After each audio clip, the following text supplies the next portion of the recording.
Hey, what is up, Warriors? It's the Quad Father here, and today we're talking about friends. Now, I want to ask you right up front, how many, and I want you to put it in the comment section right down below, how many friends do you actually have?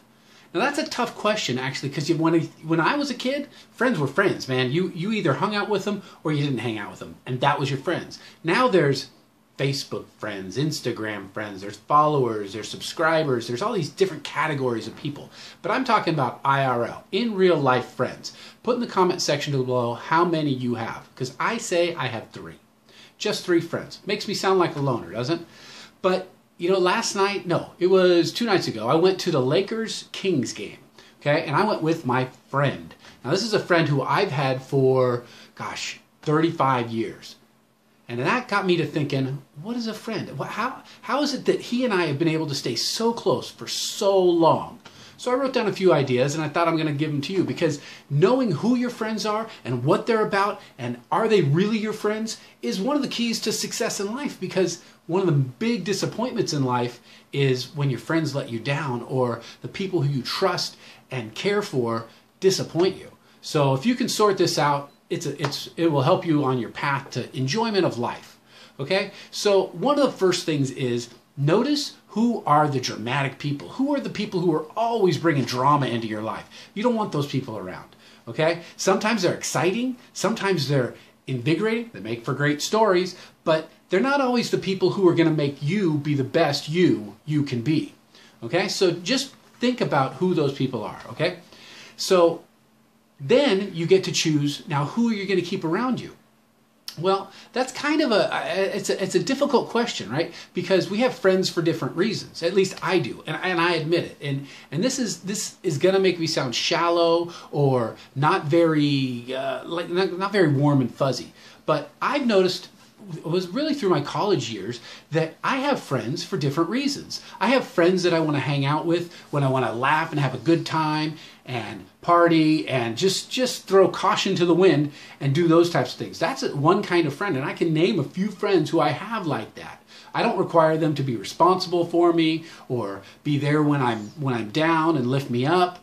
That's another category of friends. Like, who do I call when I'm actually in need, when I'm not going to be the giver, but I'm actually going to be someone who's actually in need of someone who's not just going to tell me what I want to hear. Those are a different kind of friends. If I have someone who in my life who I just want them to affirm what I'm doing and what I want to do in my life, then I'm going to call somebody else. So that may sound a little shallow, but I think if it's calculated and you know why you're keeping these people in your life, then I think it's not shallow, because not everybody can be everything to everybody. I mean, but I have that one friend who I can share any idea with. He's not going to put me down. He's going to challenge me when I need to be challenged. We have the similar values. So I know that he's coming from the same place as I am, but that's a solid friend, okay? You don't get many of those in your life. Most of the people in your life, they're going to move through your life. Sad to say, but that's true, okay? So now if you thought about it, this was an interesting thing that I heard one time. If you took like your top 5 to 10 friends and you average their intelligence, how deep of a person they are, what their drive is, their kindness, their craziness, if you took all of those friends and averaged them in all those different areas, that's pretty much what you are. Which was a sad point, because I think some people I'm much smarter than, some people I'm way less smarter than, or dumber than, if you will. And if you average all of them, like, okay, was that the description of me? Well, I'll tell you, if you've got a goal and you want to reach something, then you're going to keep people who are excellent at that task, or that, let's say it's studying, let's say it's school, okay? The best grades I ever got in school was when I decided to hang out with the smart people. Not the people that I had an easy time with, not the people that I laughed with. I did that with them. I actually, when I got to know them, I was like, wow, these are regular people, but I just knew them as the smart kids, okay? The best grades I ever got was when I spent more time with them. So that's, again, back to the kind of the utility friend. You know, if you want to be good at something, oftentimes when you're hanging out with them, we get intimidated.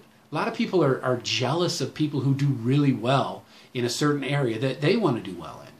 Well, that robs you of the opportunity to be good at something. Because let's say you want to be a great athlete, or you want to be a great school person, or great at chemistry, or great at, I don't know, just being a good person. Then hanging out with those people is going to make you better.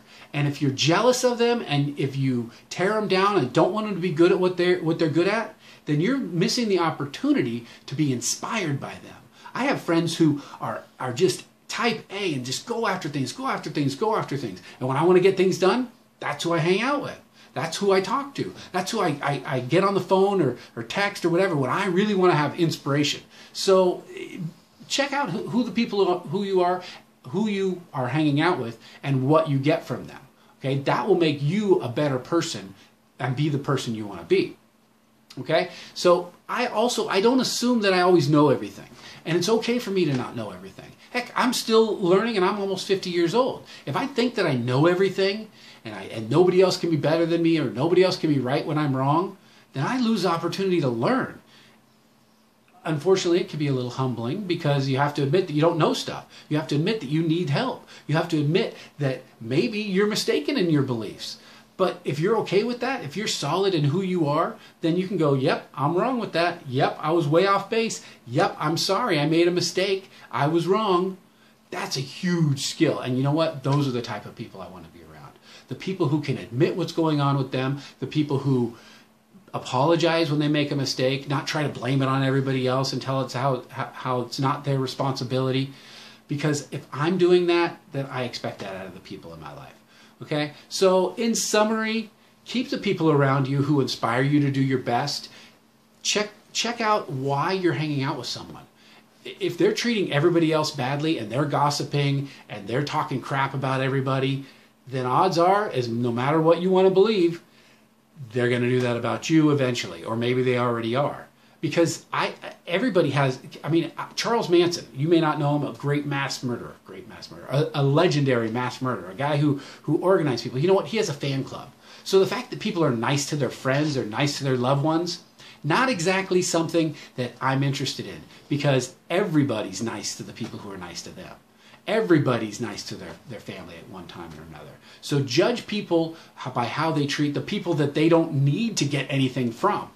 Okay? So how do they treat the waitress? How do they treat, just people who are walking by on the street? How do they treat them? That's how you'll know who their character is, and that's how you'll know if you want them in your life. Okay? So remember, in the comment section below, tell me how many friends you actually think you have. What's that number? And in summary, this is Quad MFT's father, Quad Father, your friend, and I'll see you later.